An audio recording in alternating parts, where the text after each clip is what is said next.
ya, apa kabarnya? Semoga baik-baik aja ya. Nah, kali ini buat yang baru datang ke videoku, jangan lupa untuk klik tombol like, nyalakan lonceng notifikasinya supaya tidak ketinggalan video terbaruku, dan juga klik tombol subscribe.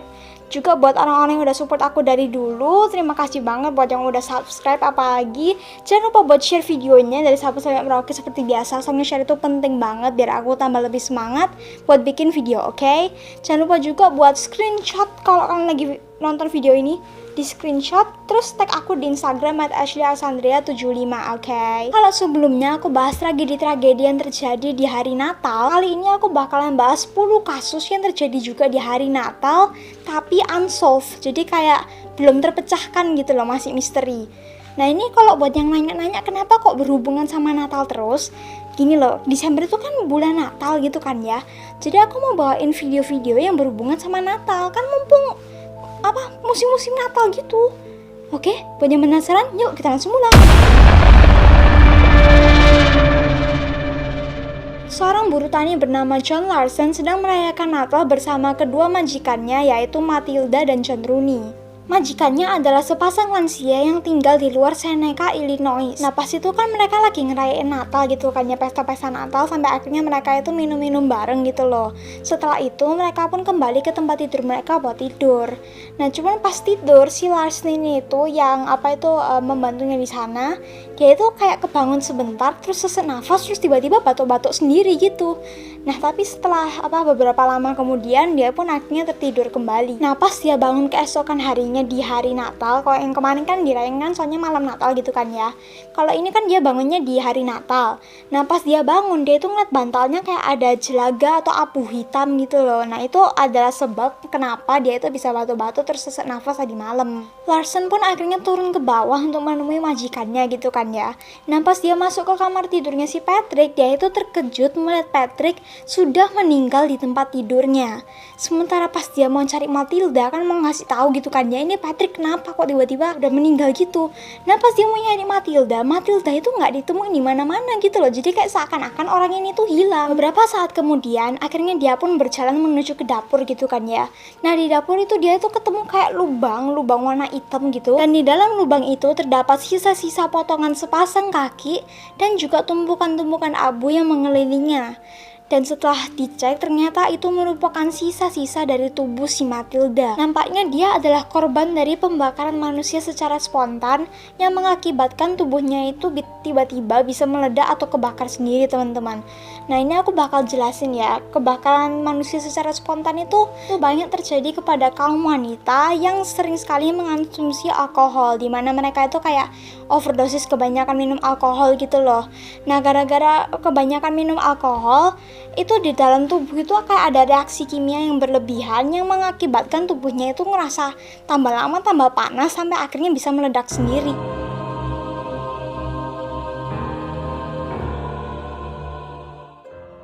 Perkiraan suhu yang membunuhnya itu bisa mencapai 1400 derajat Celcius, teman-teman.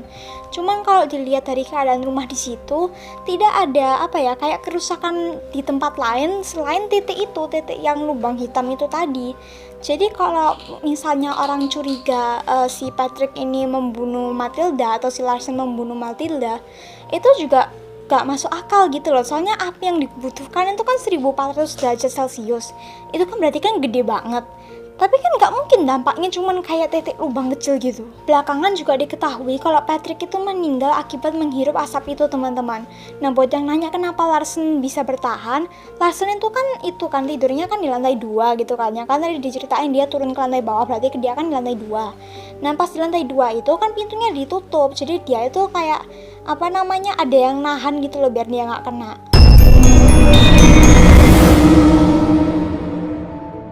Pada malam Natal tahun 1973, ada seorang mahasiswa yang berusia 20 tahun yang bernama Kevin Showalter.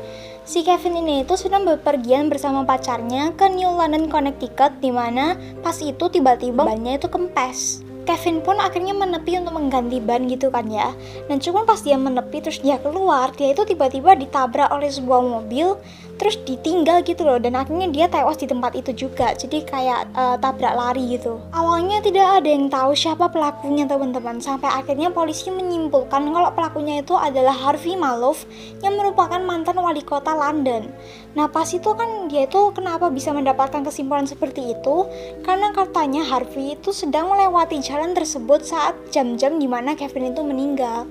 Nah cuman si Harvey Maloof ini itu memberikan kesaksian yang bertentangan dengan bukti-bukti si polisi ini. Grand jury yang beranggotakan 1 orang itu berkata kalau si Maloof inilah pelakunya teman-teman. Cuman karena kurangnya bukti, akhirnya si Maloof ini itu tetap dibebaskan dan cuman kayak dijadiin suspek cadangan gitu loh. Sampai akhirnya dia menemukan seseorang yang bernama Paul Hansen yang katanya dia itu mengaku sebagai pelakunya. Jadi pada saat itu tiap kali kalau ada kasus gitu itu ada tanggal kadaluarsanya gitu loh teman-teman. Dimana kalau sudah lewat tanggal kadaluarsanya, case itu udah langsung ditutup. Jadi kasusnya itu udah langsung ditutup dan tidak bisa dibahas lagi. Jadi si Paul Hansen ini itu kan dia itu ngakunya kayak 6 tahun kemudian di tahun 1979. Jadi udah 6 tahun kemudian sampai akhirnya kan udah pasti kadaluarsa kasus itu. Jadi akhirnya dia pun dibebaskan. Namun akhirnya kasus ini kembali dibuka lagi pada tahun 2005 karena si Hansen ini tuh melakukan bundir dan dia itu meninggalkan surat yang mengatakan kalau dialah yang bertanggung jawab atas kematian si Kevin ini. Namun saat mereka meminta transkripnya, ternyata hal itu malah ditolak oleh si polisi karena faktanya transkrip yang ada 3.000 halaman tentang bukti-bukti yang mereka temukan itu secara tiba-tiba menghilang teman-teman. Jadi akhirnya sampai sekarang kasus itu belum pernah dipecahkan dan belum ada yang tahu sebenarnya siapa pelakunya. Kasus ini merupakan kasus yang sangat menyedihkan karena ada seseorang yang tewas namun tidak ada yang mengenalinya. Nah, buat apa itu yang belum ngerti, orang-orang di sana itu kalau menemukan seseorang yang tewas namun tidak ada yang mengenalinya, maka mereka akan menamainya dengan Jane Doe untuk perempuan dan John Doe untuk laki-laki. Pada 18 Desember 1986, wanita itu ditemukan terbaring meninggal di sebuah kayak layaran plastik gitu loh, kayak selembar plastik di pemakaman itu teman-teman. Jadi pas ditemukan dia itu sudah meninggal di atas sebuah selembar plastik. Wanita yang berusia 60 tahun itu ditemukan di Ananda, Virginia di pemakaman itu sedang tidak membawa kartu identitasnya dan juga ditemukan minuman brandy dan Valium di dalam tubuhnya dan juga kantong plastik yang dimasukkan ke dalam kepalanya teman-teman. Jadi bayangin aja dia itu udah diketemukan meninggal gitu kan ya di atas sebuah plastik. Kepalanya dimasukkan ke dalam kantong plastik, terus di dalamnya kayak ada brandy sama Valium. Itu kan berarti dia antara habis mabuk-mabukan, kalau enggak ada orang yang memaksa dia untuk meminum itu ya kan. Anehnya dia ini tuh meninggalkan sebuah surat teman-temannya, aku bacain ya. Suratnya itu berbunyi, meninggal dengan tangan sendiri, lebih memilih tidak diatopsi, dan ditandatangani oleh orang yang bernama Jane Doe. Orang ini juga meminta untuk dikremasi dan dia itu juga meninggalkan 2 lembar $50 di tempat itu, di surat itu sebagai alat untuk membayarnya gitu loh. Yang bikin menarik kasus ini itu adalah dimana mayatnya itu ditemukan di atas sebuah pemakaman bayi yang udah meninggal teman-teman. Nah jadi ada bayi yang udah meninggal terus dia itu dimakamkan di situ. Nah si Jane Doe ini itu juga meninggal di tempat yang sama. Sayangnya pelakunya itu tidak pernah ditemukan dan juga tidak ada alasan yang jelas kenapa Jane Doe ini tewas. Jadi sampai sekarang kita masih belum tahu apa-apa dan kasus ini hanya menjadi sebuah misteri.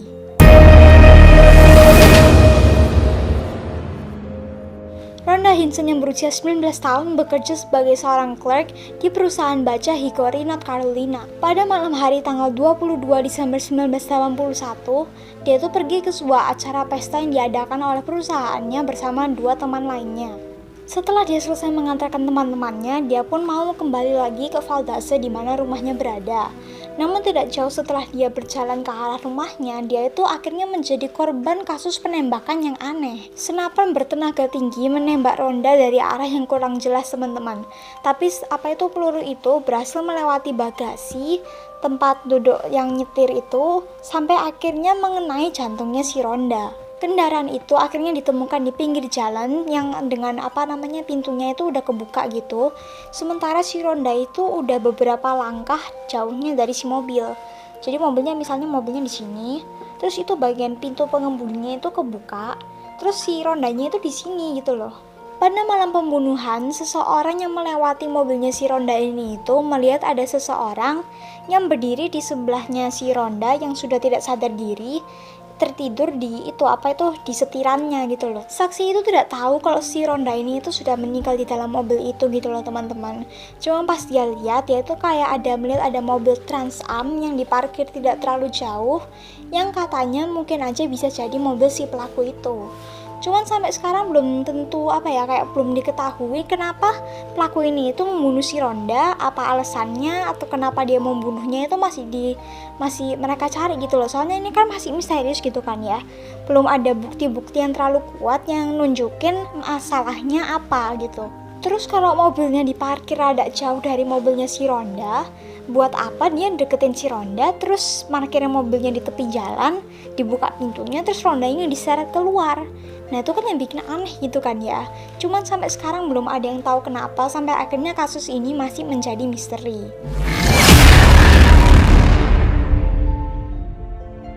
Di hari Natal tahun 1996, seseorang yang bernama Patty Falcon yang berusia 32 tahun ini meninggalkan rumahnya yang berada di La Vernia, Texas dan tidak pernah kembali. Mobil van dia ditemukan 25 km jauhnya dari tempat di mana dia itu diketemukan keesokan harinya dalam keadaan sudah tiada, teman-teman. Salah satu ban di mobil van itu kempes dan ada bekas noda darah di van tersebut sama baju kerjanya yang berwarna merah. Tepat sebelum kejadian tersebut, katanya Patty itu sedang bertengkar dengan mantan suaminya yang bernama Junior, dan dia itu pertengkaran tuh rada sengit gimana gitu loh. Jadi ini tuh membuat curiga para investigator. Pasangan itu sudah berpisah selama 2 bulan meskipun mereka memiliki 3 anak, teman-teman.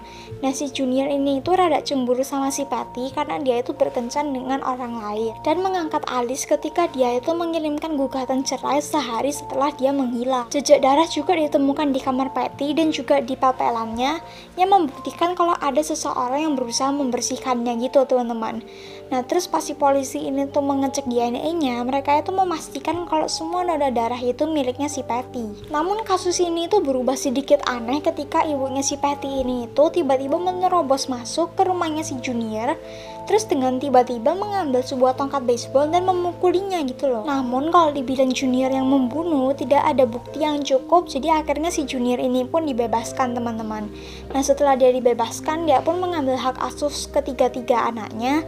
Terus dia itu juga akhirnya pindah ke luar negeri. Tetapi yang bikin aneh lagi, setelah si Patty ini itu menghilang, Junior itu sedang membuat sebuah konstruksi di sebuah sekolah gitu loh. Jadi kemungkinan orang-orang itu pada mencurigai kalau siapa tahu aja jasadnya si Patty ini itu ada di salah satu pondasi konstruksinya. Jadi kayak disembunyikan dari orang lain biar Junior ini itu selamat gitu loh. Terus kalau disembunyikan di sebuah pondasi kan berarti ada banyak orang yang terlibat dalam pembuangan jenazah itu. Jadi akhirnya nih orang-orang itu lagi mencari tahu apa yang benar. Sampai akhirnya bertahun-tahun kemudian pengujian DNA dilakukan kembali kepada barang-barangnya milik Patty. Nah pas dilakukan DNA terus dicocokkan dengan milik Patty, ini tuh bukan milik Patty gitu loh. Jadi ini tuh bukan DNA-nya si Patty, melainkan DNA seseorang wanita yang lain. Jadi ini tuh kayak menambah intrik kepada kasus yang belum terpecahkan.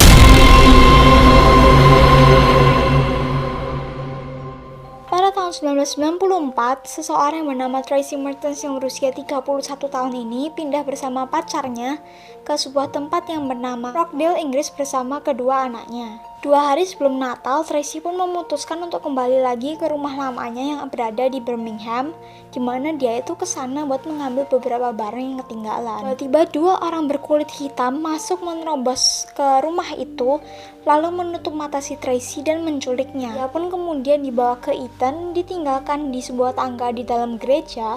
Lalu para penculik itu menyiramnya dengan bensin dan membakarnya hidup-hidup sampai akhirnya 90% dari tubuhnya itu hangus. Dia pun akhirnya dilarikan ke sebuah rumah sakit di mana dia itu dia masih bisa bertahan hidup, cuman dia itu hidupnya hanya cukup untuk menceritakan apa yang terjadi kepada dirinya sebelum akhirnya dia meninggal di hari Natal. Namun bagian yang membuat kasus ini itu menarik adalah saat dimana si penculik itu bertanya kepada Tracy di mana Joey. Cuman si Tracy itu berkata dengan jujur kalau Joey itu pada saat itu tidak ikut dengannya, dan akhirnya pada saat itu juga si Tracy diculik. Nah, selama berhubungan sama si Joey ini itu, si Tracy itu sama Joey mengaku kalau mereka itu sering kayak ngalamin konflik gitu loh. Soalnya si Joey ini tuh tercanduan sama heroin dan juga suka ngutang sama orang-orang lain. Nah, cuman pas ditanyain ke Joey tentang kasus ini, katanya dia itu bilang kalau masalah-masalahnya dia itu nggak ada hubungannya sama kasus yang satu ini, dan katanya dia itu tidak kenal sama sekali dengan si pelakunya. Salah satu penampakan UFO pertama di kota Inggris itu berada di sebuah kota kecil yang bernama Warminster. Jadi sepanjang tahun 1960-an sampai 1970-an, tempat ini tuh banyak banget terjadi penampakan UFO. Cuman awalnya itu bukan kayak penampakan yang kayak foto-foto ada piring terbang gitu, bukan, melainkan suara-suara aneh yang tidak dapat dijelaskan. Pada pagi hari Natal tahun 1964, banyak sekali laporan dari para orang-orang di sana yang katanya mereka itu mendapatkan serangan yang katanya dia panggil dengan nama serangan sonik. Nah, serangan sonik ini itu ya tadi, yang apa itu namanya, suara-suara aneh tadi. Banyak yang mengeluh kalau mereka itu mendengar suara senandung yang aneh, cuman anehnya gak ada satupun orang yang tahu dari mana asal suara itu berada. Jadi mereka itu kayak mendengar suara orang lagi bersenandung atau suara kayak alunan sesuatu gitu, cuman pas mereka lagi nyoba nyari buat dari mana suara itu berada, mereka tuh kayak mesti nggak nemu gitu loh. Insiden yang paling tidak biasa ini melibatkan seseorang yang bernama Marjorie Bay, dimana pada saat itu dia sedang berjalan menuju ke gerejanya. Dan sebelum itu dia tuh kayak mendengar ada suara-suara aneh itu lagi, si serangan sonik itu lagi. Nah, ini tapi biasanya kan cuma ada kayak suara-suara gitu doang gitu kan ya. Tapi pas dia setelah mendengar suara-suara itu, dia tuh tiba-tiba kayak kedorong sama sesuatu ke tanah. Terus pas dia kedorong ke tanah kan jatuh gitu. Itu dia nggak bisa gerak. Jadi dia tuh cuman stay di tanah gitu, diem tapi nggak bisa gerak. Jadi akhirnya selama 1 tahun itu banyak sekali yang melaporkan kalau mereka mengalami kejadian-kejadian yang sama. Sampai akhirnya pada tahun 1965 tambah lagi banyak orang yang melaporkan kejadian, cuma kejadian itu yang berbeda, dimana mereka itu menemukan kayak sesuatu aneh yang tidak dikenal terbang di atas langit. Akhirnya hal tersebut menjadi hal yang sangat ramai untuk diperbincangkan dan sampai akhirnya masuk ke surat kabar teman-teman. Dan gak lama setelah itu, kota itu menjadi ramai dengan para orang-orang yang penggemar UFO untuk mencari penampakan si UFO itu. Tetapi hal tersebut sudah mereda karena si UFO ini itu tidak melakukan kunjungan kembali ke Warminster. Cuman apa itu masih belum dijelaskan dari mana suara-suara aneh itu berasal gitu loh. Jadi menurut kalian apakah alien itu benar-benar ada atau gimana? Jared dan Susan Berterson yang tinggal di Dearborn, Michigan tinggal di situ bersama anaknya yang bernama Nicole. Namun tragisnya pada bulan September di tahun itu mereka mengalami sebuah kecelakaan mobil yang mengakibatkan si Susan ini itu meninggal dunia. Akhirnya tak lama kemudian Jared ini pun menjalin sebuah hubungan dengan perempuan lain yang bernama Barbara. Nah, mereka itu akhirnya memutuskan untuk mengejutkan keluarganya si Susan ini dengan cara mengatakan kalau mereka itu akan pindah ke barat bersama dengan Nicole. Selama 20 tahun, mereka itu lost contact dan juga tidak ada kabar dari mereka.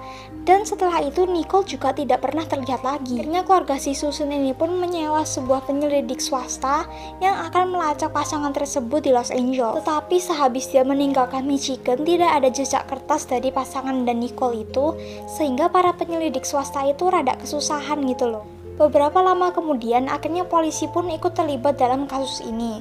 Sampai akhirnya Jared ini pun berjanji untuk menceritakan segala cerita tentang si Nicole ini. Cuman hal itu tidak pernah terjadi karena si Jared setelah itu dia itu langsung menembak si istrinya, kemudian dia itu mengakhiri hidupnya sendiri. Tapi sebelum itu dia sempat mengirim sebuah surat kepada Barbara yang isinya itu surat minta maaf, namun tidak ada rincian tentang cerita si Nicole. Jadi si cowok ini itu masih sempat aja membunuh si istrinya, terus mengakhiri hidupnya sendiri, terus masih sempat-sempatnya mengirim surat kepada si selingkuhan.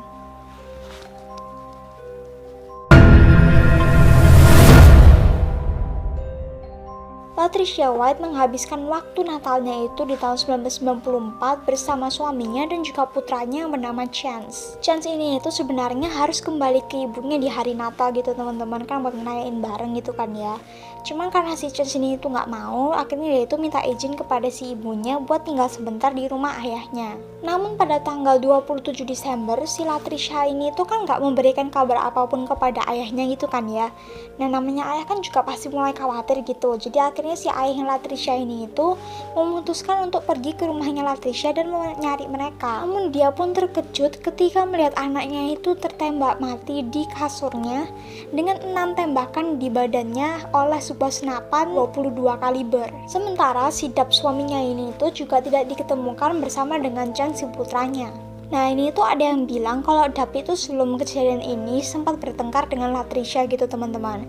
Jadi si Dab ini itu sempat dicurigai sebagai pelakunya.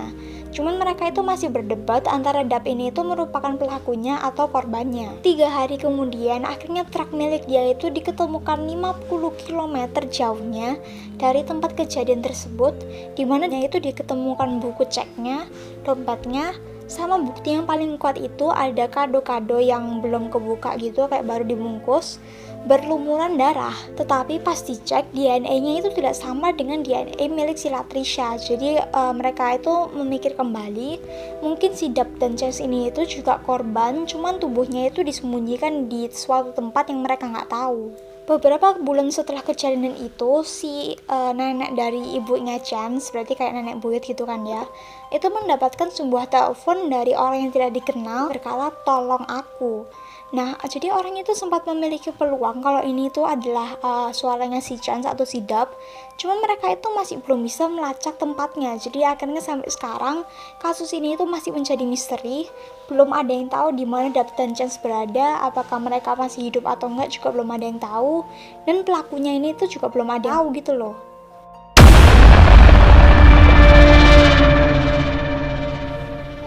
Hampir setiap orang yang merayakan Natal itu tahu tentang puisi ini.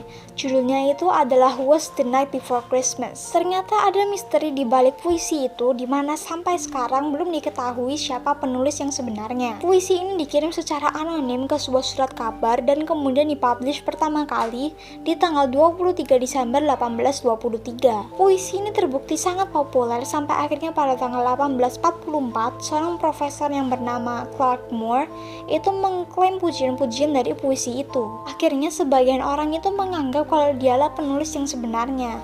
Cuma beberapa sejarawan dan juga investigator itu juga mikir kayak ini belum tentu dia yang nulis, soalnya buktinya juga belum banyak. Akhirnya pada tahun 2000 ada seorang profesor yang bernama Wayne Foster memberikan sebuah bukti yang kuat di mana kalau yang nulis itu bukan si Moore ini, melainkan seseorang yang bernama Livingston dan sudah meninggal di tahun 1828. Jadi akhirnya para sejarawan dan profesor ini itu saling beradu gitu loh antara yang nulis ini tuh Moore atau Livingston. Nah salah satu bukti yang paling menarik ini itu adalah nama-nama rusa terakhirnya si Sinterklas yang di dalam puisi itu namanya ini aku bacain soalnya bahasa Belanda.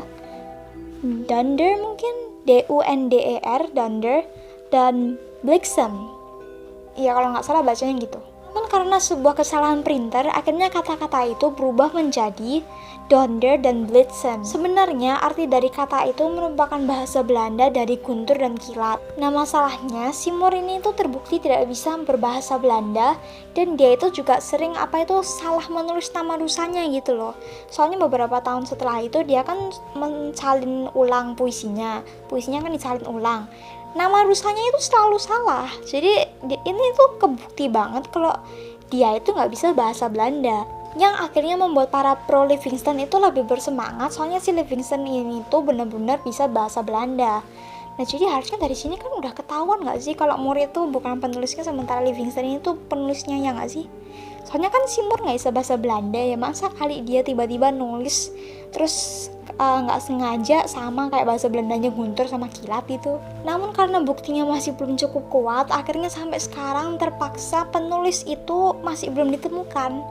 Jadi puisi yang sangat amat terkenal ini itu yang selalu ada di setiap hari Natal, itu penulisnya belum pernah ditemukan sampai sekarang. Antara itu Moore ataupun Livingston atau mungkin ada orang lain.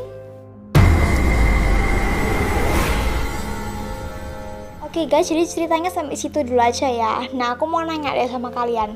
Kira-kira kalian bisa tebak gak sih pelaku dari seluruh kejadian ini? Itu salah satu kalian coba tebak itu apa pelakunya siapa. Kalau aku mau tebak yang puisi paling terakhir ini tuh rasanya si Livingston deh. Soalnya kan aku tadi udah bilang kan umurnya nggak bisa bahasa Belanda. Terus yang orang-orang kira itu cuma ada Livingston, jadi mungkin si Livingston ini. Nah, jadikan kolom komentar sebagai tempat diskusi kalian, oke? Jadi gimana ya?